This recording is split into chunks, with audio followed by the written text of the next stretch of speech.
오늘 몹시 추운데요. 다음 주도 계속 춥다 그러네요. 건강 잘 챙기시고요. 우리 1월 표가 뭐였어요?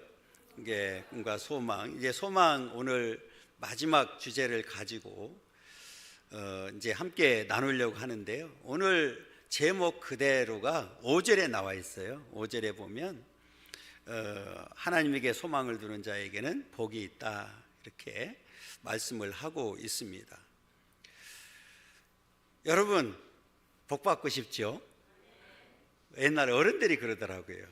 복 받을 짓을 해야 복 받지, 그렇게 말씀하셨는데, 저와 여러분들은 오늘 말씀을 잘 듣고 하나님 앞에 복을 받고 그 복을 마음껏 누리는 그런 삶이 되기를 간절히 소망합니다. 여러분들이 복을 줄 수 있는 자리에 있다고 하면, 나에게 복을 줄 수 있는 어떤 위치에 있다고 하면 어떤 사람에게 주고 싶어요? 그냥 아무나?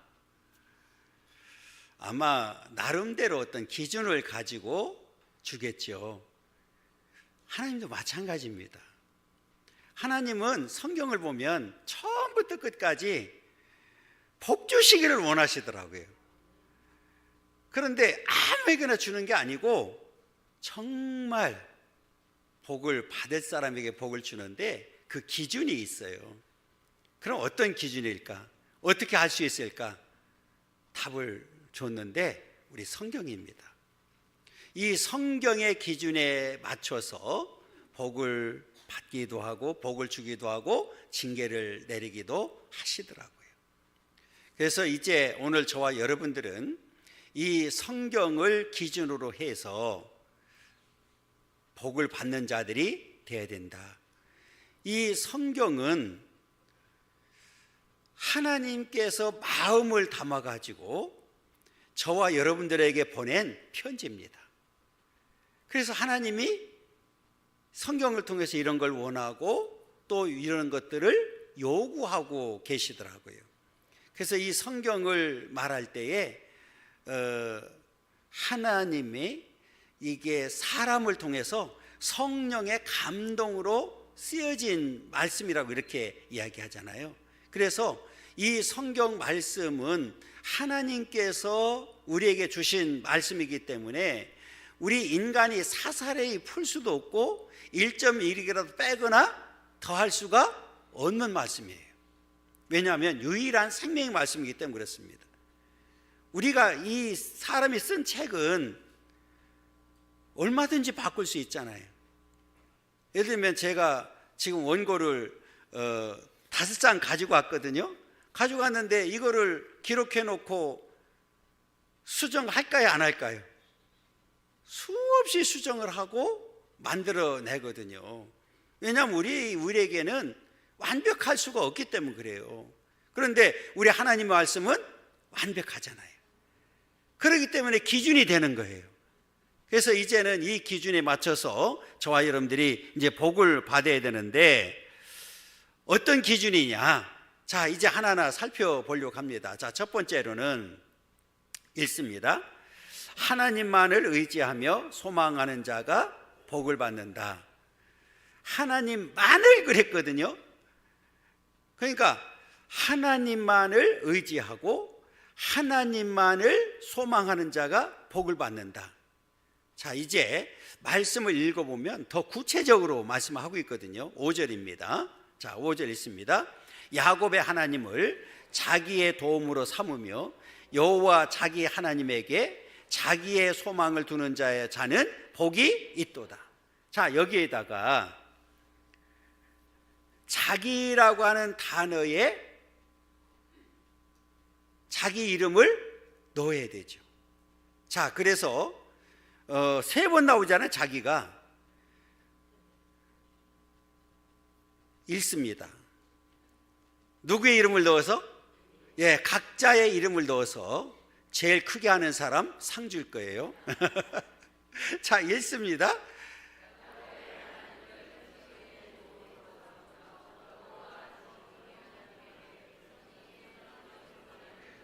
근데 여전히 자기가 들리는 소리가 그 여전히 자기라고 하는 이 소리가 들리는 이유가 뭐예요? 아직 이해가 안 됐어요? 아니 벌써 금년도 한 달이 다 가고 있는데, 자 다시 읽습니다. 시작.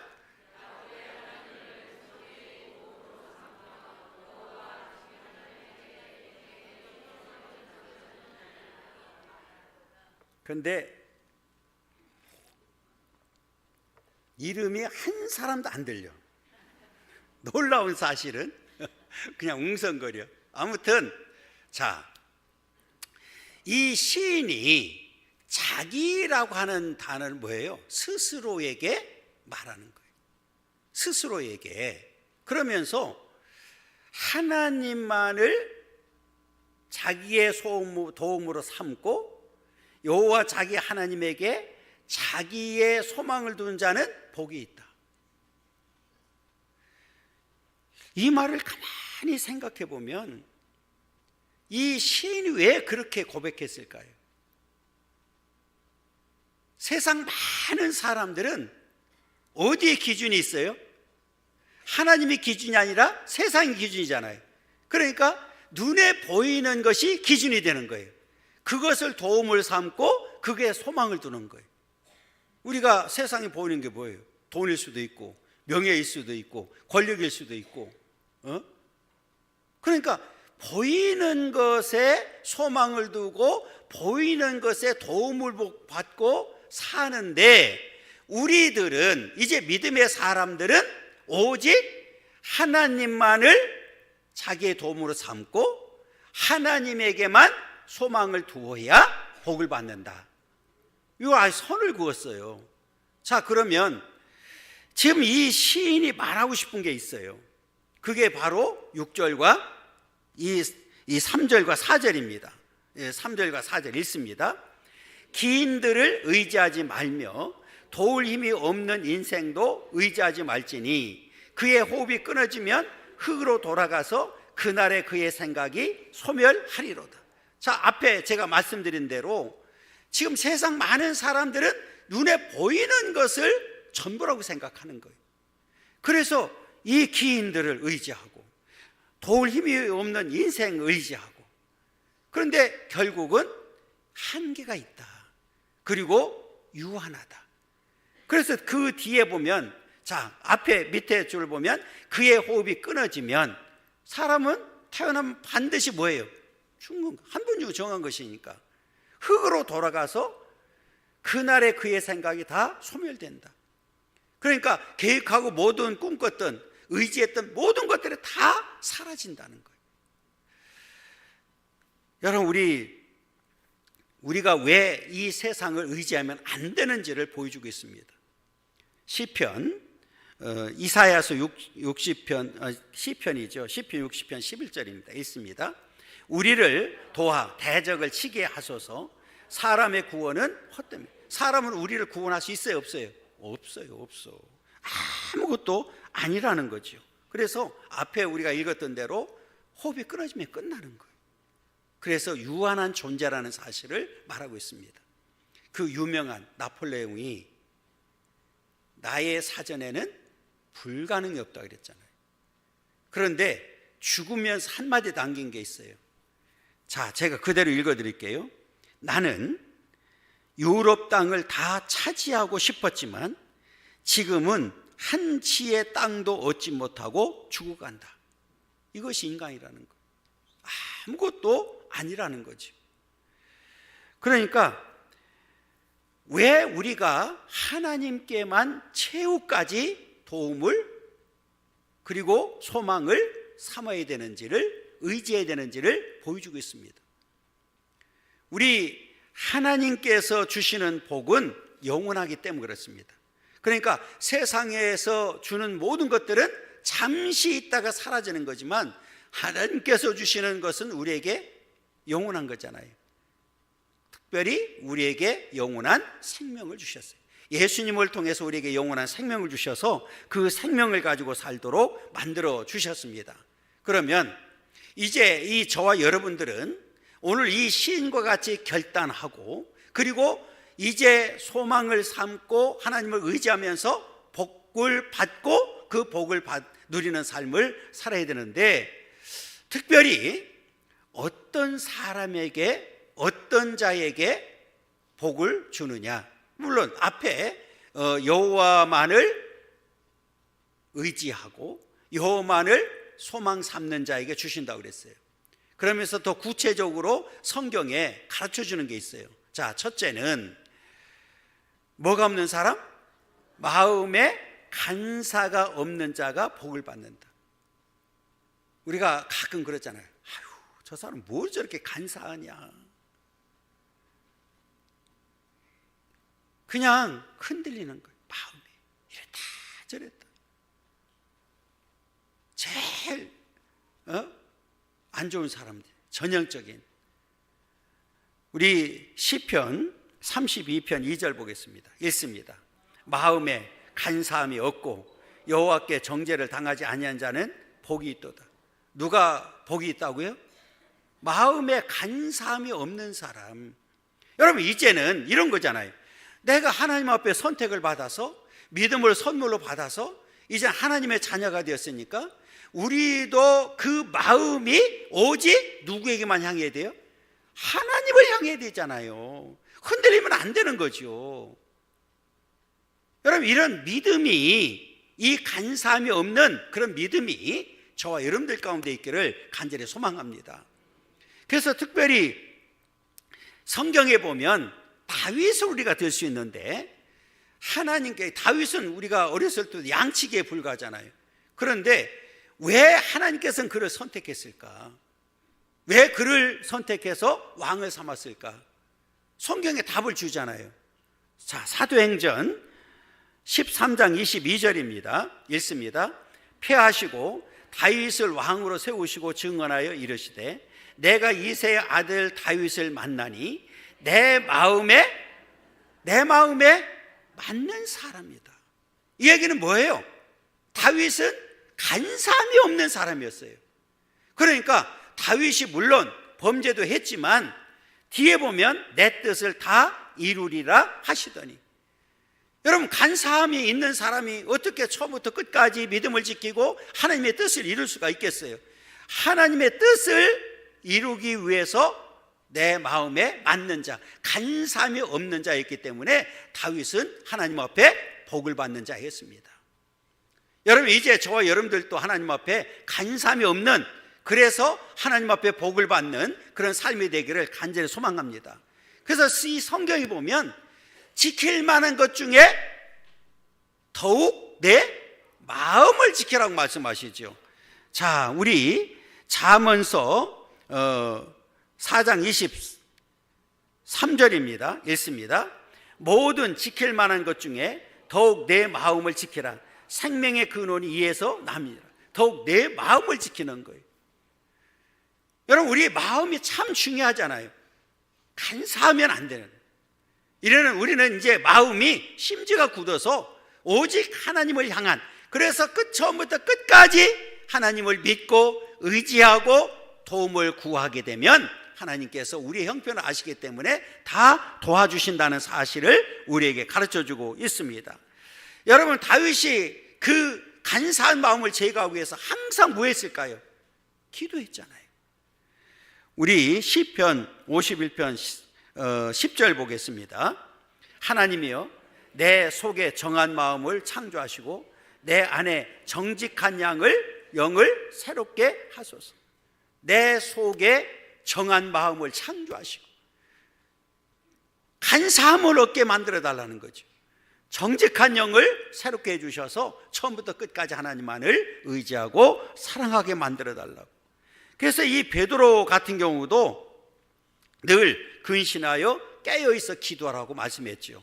베드로 전서 4장 7절입니다. 만물의 마지막이 가까이 왔으니 그러므로 너희는 정신을 차리고 근신하여 기도하라.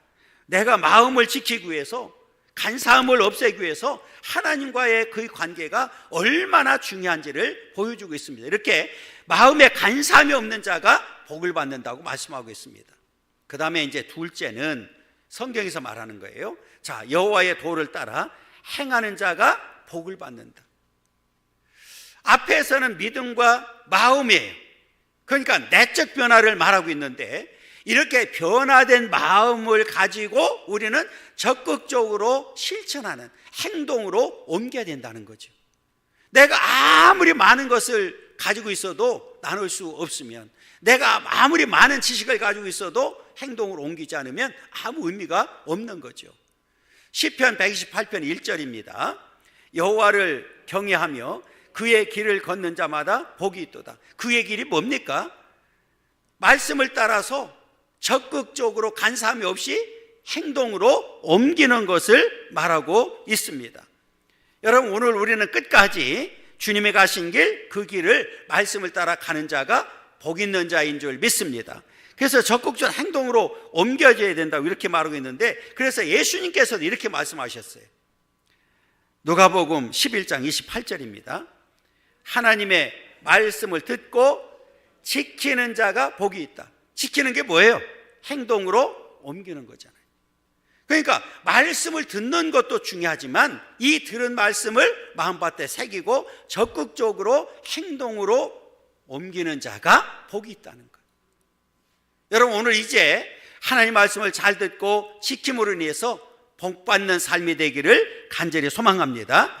그래서 이 예수님은 하나님 말씀을 실천하는 일이 얼마나 중요한지를 강조하고 있는데, 자, 마태복음 7장 21절입니다. 나더러 주여 주여 하는 자마다 다 천국에 들어갈 것이 아니요 다만 하늘에 계신 내 아버지의 뜻대로 행하는 자라야 들어간다. 여러분, 앞에는 뭐예요? 주님이 누군지 알아요. 예수님이 어떤 분인지 알아요. 그래서 주여 주여 해요. 그런데 중요한 사실은 아버지의 뜻대로 행하지 않는 자는 천국에 갈 수 없다, 그 얘기잖아요. 이 말은 뭐예요? 말씀 따로 하면 안 된다는 거죠. 우리는 믿는 대로 실천하는 자들이 되어야 된다는 사실을 강조하고 있는 겁니다. 그러면 끝까지 이렇게 이제 말씀을 잘 듣고 행동으로 옮겨서 우리가 이 땅에 사는 동안에도 복을 받고, 그래서 이제 우리가 하나님 앞에 갔을 때 결산하게 되잖아요. 그러면 이렇게 잘 하나님 앞에 이제 실천하고 행동으로 옮긴 사람들, 이런 사람들을 뭐라고 얘기할까요? 착하고 충성된 종이라고 인정을 받게 되죠. 자, 마태복음 25장 21절 23절입니다. 착하고 충성된 종이라고 인정을 받는 것. 여러분, 이제 저와 여러분들은 이 땅에서도 이제 복을 받아야 되고, 하나님 앞에 서서 결산할 때도 착하고 충성된 종이라고 인정을 받고 우리 하나님 나라에 들어가서 영원한 복을 누리는 그런 삶이 되어야 될 줄 믿습니다. 그래서 우리가 이 땅에 사는 동안에 작은 것 하나도 하나님께서는 기억하시더라고요. 그러니까 우리는 큰 것만이 아니라 작은 것부터 출발하는 자가 되어야 되는데, 자, 마태복음 25장 40절 읽습니다.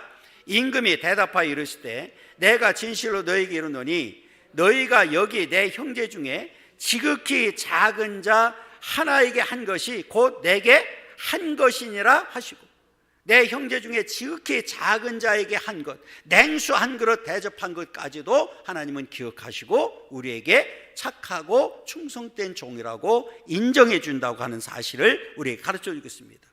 그렇다면 여러분, 이제 중요한 사실은 저와 여러분들이 있잖아요.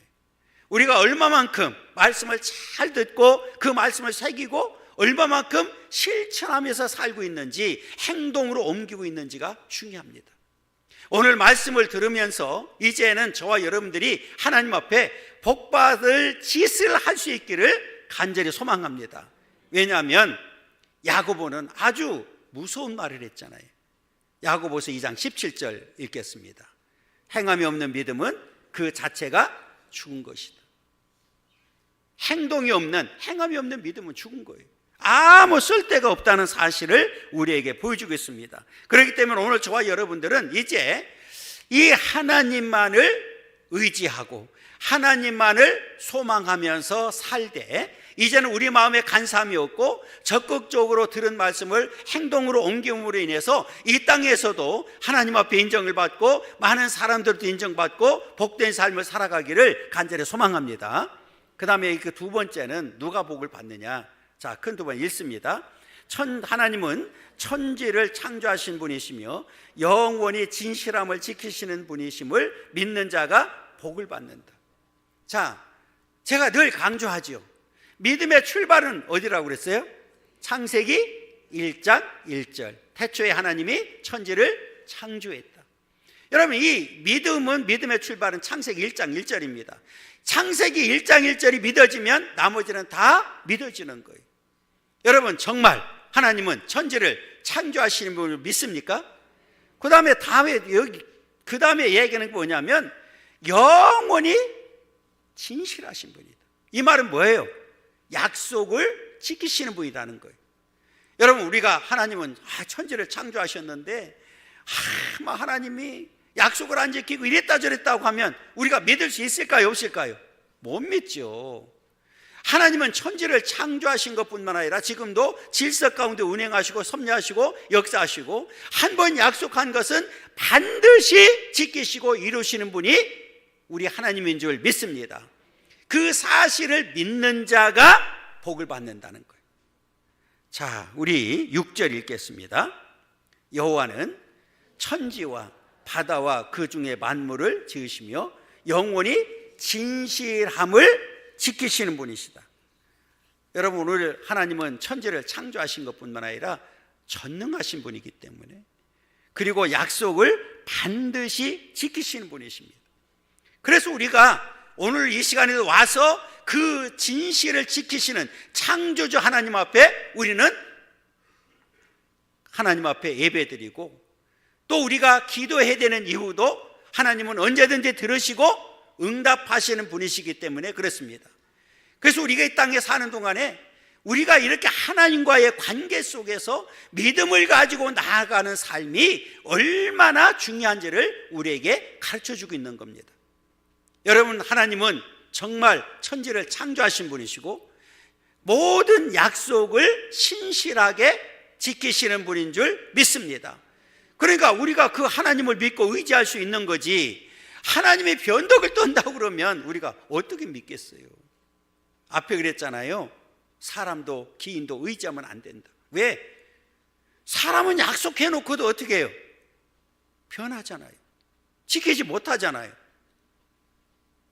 그런데 우리는 그 하나님은 약속을 반드시 지키시는 분이기 때문에 우리가 그 하나님을 믿고 의지하며 나가게 되는 겁니다. 그리고 우리 하나님은 우리의 모든 형편과 처지를 아시기 때문에 우리가 하나님 앞에 나아가게 되면 언제든지 도와주시고 붙들어 주시고 인도해 주시고 승리하도록 역사하시는 분인 줄 믿습니다. 그리고 그 하나님을 믿고 우리가 의지하면서 나가는 거예요. 뿐만 아니라 우리 하나님은 이렇게 이제 의인들을 얼마나 사랑하고 자비를 베풀어 주시고 긍휼을 베풀어 주시는 분인지를 가르쳐 주고 있습니다. 그 내용이 7절부터 9절까지 나와 있습니다. 읽습니다. 억눌린 사람들을 위해 정의로 심판하시며 줄인 자들에게 먹을 것을 주시는 이시로다. 여호와께서는 갇힌 자들에게 자유를 주시는도다. 여호와께서 맹인들의 눈을 여시며 여호와께서 비굴한 자들을 일으키시며 여호와께서 의인들을 사랑하시며, 빨리 넘겨줘요. 여호와께서 나그네들을 보호하시며 고아와 과부를 붙드시고 악인들의 길은 굳게 하시는도다. 쭉 나열했어요. 하나님께서 이렇게 모든 사람들을 긍휼히 여기시고 사랑해 주시고 자비를 베풀어 주시고 은혜를 베풀어 주시고 이렇게 복을 주신다는 거예요. 그런데 이제 중요한 사실은 끝에 보세요. 악인들의 길은 굽게 한다. 악인들의 아무리 많은 계획을 세운다 할지라도 굽게 한다는 얘기는 이루어진다 안 이루어진다, 반드시 망한다는 사실을 우리에게 가르쳐주고 있습니다. 그래서 국가한다는 다 보니까 구부리다, 왜곡하다 이런 뜻을 가지고 있거든요. 그러니까 이들의 계획은 절대로 이루어지지 않는다. 그러나 의인의 길은 언제든지 하나님께서 인도하시고 보호하시고 역사하신다는 사실, 그리고 복을 주신다고 하는 그 약속을 우리에게 해주시고 있는 거예요. 그래서 우리는 이제 이 땅에 사는 동안에 오직 창조주 하나님과 신실하게 영원히 약속을 지키시는 하나님을 믿고 나가게 되면 이런 은혜와 축복이 저와 여러분들에게 임하게 된다. 여러분, 이제 이 축복을 받아서 마음껏 누리며 살아가는 그런 복된 삶이 바로 저와 여러분들의 삶이 되기를 간절히 소망합니다. 그 다음 우리 세 번째로는 읽습니다. 하나님에게 소망을 두고 하나님의 통치를 받는 자가 복을 받는다. 여러분, 이 통치라고 하는 게 뭐예요? 이건 굉장히 중요한 겁니다. 하나님의 다스림 속에 있는 거잖아요. 통치라는 것은 하나님의 보호 속에 있는 거예요. 여러분, 우리 국민이 외국에 나가서 어떤 어려움 당하면 우리나라에서 어떻게 합니까? 가서 전용기도 보내서 갔다 오잖아요. 우리 교회에서 한동안 아이들 영어 교육한다고 필리핀에 많이 보냈죠. 한 번은 못 왔어요. 비행기가 취소돼 버렸어요. 그래서 마닐라에서 이틀인가 3일 더 있었거든요. 갑자기 비행기가 데모해가지고 못 뜨니 어떻게 해요? 그래서 우리나라에서 대한항공 전용기가 갔잖아요. 제일 큰 비행기가. 우리 첫 비행기로 그래도 다행히 왔는데요. 그 몇천 명이 지금 있는데 우리 아이들이 못 올 뻔했어요. 그 같은 호텔에 묵었는데 비밀리에 나오다가 다른 팀들한테 들켰어. 그러면 그냥 순서대로 이제 우리가 가야 되는데 니들은 무슨 백인데 그렇게 빨리 가느냐고. 그래가지고 얼마나 난리쳤는지 뭘 했던 이제 전용기 타고 왔거든요. 요즘 뉴스 들으니까 이해찬 씨 그분이 전국 평화통일자문위원회 부의장이잖아요. 의장은 대통령이니까. 이분이 지금 평상시에도 보면 몸이 약한지 74세뿐이 안 됐는데 걸음을 잘 못 겼잖아요. 베트남에 일이 있어서 간 모양인데 지금 쓰러져서 의식을 잃어버렸잖아요. 그러니까 그 대통령 바로 밑에 직속으로 있는 분이니까 대통령이 지시를 해서 그 청와대 고위직이 지금 이제 베트남에 가 있는 그런 상태인데 소식에 의하면 아직 의식을 찾지 못했다고 이렇게 이제 합니다. 그러면 이 얘기는 제가 하는 이유가 뭐예요? 우리 어쨌든 국민이니까 대통령의 통치 안에 있는 거예요. 벗어나면 안 되는 거죠. 통치라고 하는 것은 하나님의 다스림을 벗어나면 복을 받지 못하는 거예요. 이 통치라고 하는 개념이 그래서 굉장히 중요한데, 자 10절 읽어보겠습니다. 시온아, 여호와는 영원히 다스리시고 내 하나님은 대대로 통치하시리로다. 영원히 다스림을 받아야 됩니다. 하나님의 통치를 벗어나는 순간에 우리는 하나님과의 관계가 끊어지는 거예요. 여러분, 이스라엘 백성들이 왜 포로로 끌려가고 비참하게 살았습니까? 하나님의 통치에서 벗어난 거예요. 하나님의 다스림 속에서 다스림을 받지 못했기 때문에 그들은 복을 받지 못한 겁니다. 여러분, 이제 저와 여러분들은 영원토록 하나님의 통치를 받는, 그 다스림을 받는 그런 복된 삶을 살아야 될 줄 믿습니다. 그러면 우리는 뭐 해야 될까요?